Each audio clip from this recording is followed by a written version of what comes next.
Imagina que tu ex te escribe después de 3 años. Oye, ¿y si volvemos, pero solo para las fotos y sin compromiso? Eso es exactamente lo que Gabriel Rufián le propuso esta semana a la izquierda española. Bienvenidos al capítulo 6847 de Cómo suicidarse en directo siendo de izquierdas. Hoy, Podemos rechaza el plan de Rufián y básicamente le dice que se vaya a la mierda, pero con clase. Que ha realizado el mayor rearme de la historia de nuestro país y que no hace absolutamente nada para enfrentar la crisis de vivienda, no solo la extrema derecha no retrocede, sino que no deja de crecer.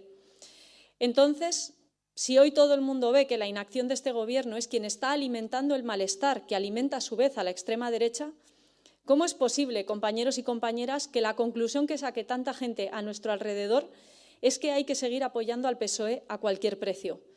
Porque si todo el planteamiento es de cálculo en la ley electoral, de matemática parlamentaria, de candidatura con más opciones electorales, entonces está clara cuál va a ser la conclusión al final.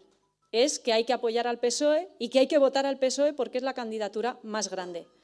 ¿Para qué haríamos eso si es precisamente la inacción del PSOE la que no para de alimentar a Vox?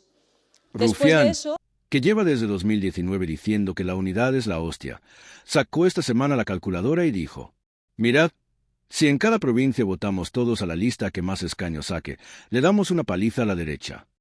Es decir, en Madrid a Sumar, en Valencia a Compromís, en Galicia al BNG y en Cataluña, obviamente, a ERC. ¡Qué casualidad!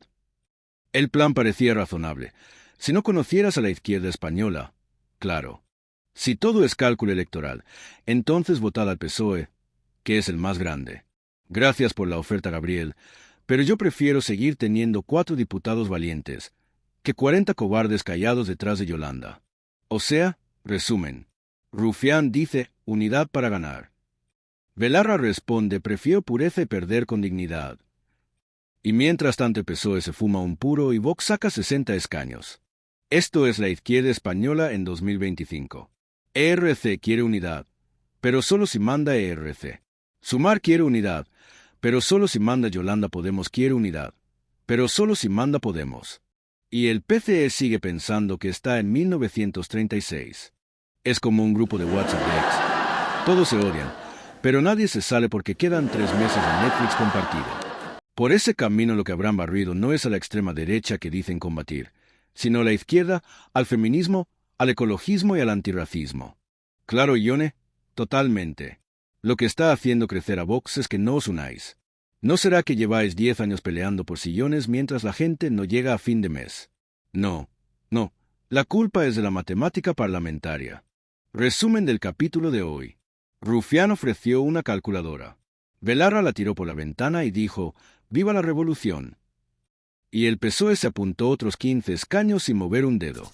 Suscríbete si quieres seguir viendo cómo la izquierda española se pega tiros en el pie, pero con estética morada y mucho discurso bonito. Nos vemos en el próximo funeral colectivo.